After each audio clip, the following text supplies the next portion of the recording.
cinemática, ela é um ramo da física que trabalha na mecânica, né, e estuda os movimentos realizados pelos corpos sem se preocupar com suas causas.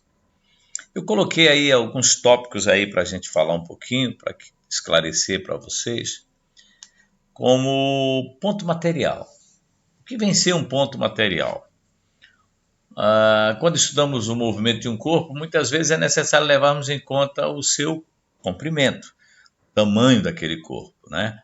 Então eu coloco como um ponto material algo que está pequenininho, né, que é uma referência.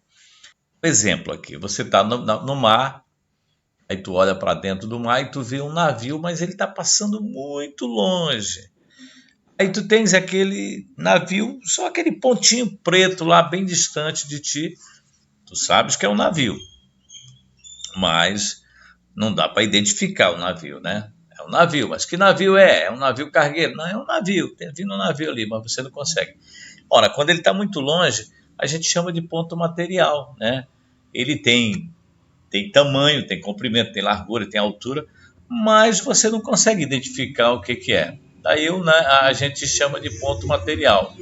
Quando o navio vem se aproximando do cais, vem se aproximando de você, o que acontece? Ele já começa a ganhar as dimensões dele realmente. Aí a gente já chama de corpo extenso. O corpo extenso já é quando ele se aproxima de você que ele ganha proporção. Aí você vê que ele é grande. É um corpo extenso. E o referencial? O que vem ser o referencial? Quando dizemos que um objeto está em movimento, tá? Isso significa que a sua posição está mudando a cada instante. A cada momento está mudando de posição. Daí a gente leva isso como um referencial. Esse objeto pode estar em movimento em relação a outro, né? Mas pode estar em repouso também em relação a um terceiro objeto. Dizemos que um corpo se encontra em movimento sempre que sua posição se modifica no decorrer do tempo. Ora, se o corpo vai se modificando no decorrer do tempo, ele está em movimento, não é verdade? O carro, se ele estiver parado, ele está em repouso, mas se ele estiver andando, ele vai estar em movimento, ou seja, ele está, no decorrer do tempo, em posições diferentes. Daí o movimento. E a trajetória? O que vem ser a trajetória? Vamos colocar um exemplo bem prático que eu sempre coloco na minha aula. Você pega um carro e vai para Boca Nova. Você vai pela estrada aqui, né? Vai até chegar na Boca Nova. Faz todas as curvas até chegar na Boca Nova. Aí esse trajeto de Capitão Poço a Boca Nova a gente chama de trajetória. E o espaço percorrido, professor? O que vem ser o espaço percorrido? Bom, o espaço percorrido não tem nada a ver com a trajetória. O espaço é a distância que se andou daqui para Boca Nova. E o espaço geralmente é dado em linha reta. Então a gente não calcula o espaço tendo em vista a trajetória. O espaço é o ponto final menos o ponto inicial. Ou seja, você pega a distância que o cara correu de lá para cá, que andou de lá para cá, e aí você calcula o espaço. Então, num movimento que não é retilíneo, um movimento que tem curvas, a trajetória é feita pelas curvas, mas o espaço percorrido é a distância em linha reta do ponto de partida ao ponto de chegada. Isso é que é o espaço percorrido. Bem, pessoal, essa nova fórmula aí que aparece, ΔS igual a S2 menos S1, é a fórmula para a gente calcular o espaço percorrido. As nossas questões de física aqui, elas vão pedir para vocês espaço percorrido. Como é que a gente calcula o espaço percorrido? Pega o espaço final menos o espaço inicial. Quando a gente for fazer o cálculo do tempo, vai mudar somente o quê? Vai mudar esse S aqui, o S2 vai virar T2 e o S1 vai virar T1. E esse S da frente aqui também vai virar T. Vai ficar ΔT igual T2 menos T1, que é para calcular o tempo. Então, essa fórmula é do espaço e eu vou colocar outra fórmula do tempo para vocês conhecerem no próximo slide. Esse slide agora mostra a variação do tempo, ΔT igual a T2 menos T1, que é a variação do tempo. Então, quando o móvel está se deslocando, ele é passivo de ser calculado o espaço percorrido, que é o ΔS da fórmula anterior, e o tempo gasto, o tempo também que ele gastou naquele deslocamento, que é exatamente o ΔT.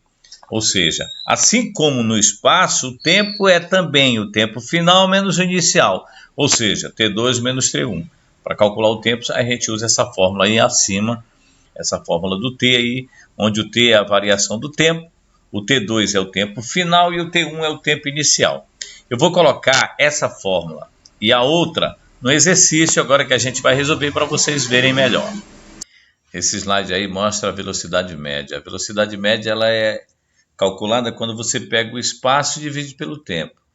Em física, espaço é representado pelo ΔS, que é o triângulozinho com S. E o tempo é representado pelo ΔT, que é o triângulo pelo triângulo vezes o T. Né?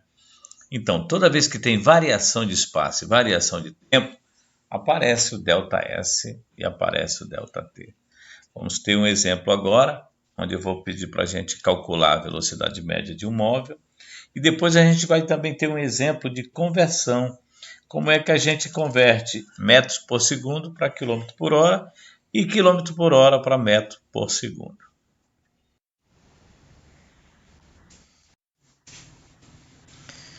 Bom, aí a relação entre unidades de velocidade.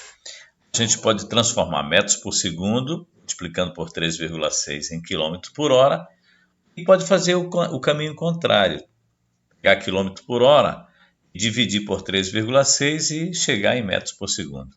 Eu vou colocar um exemplo bem prático aí.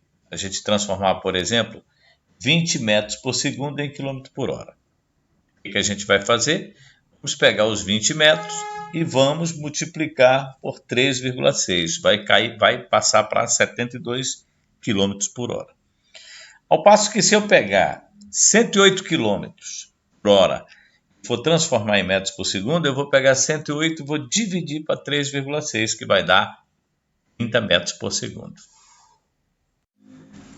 Vamos a um exemplo, então, para ficar mais bem definido na nossa cabeça. Olha lá.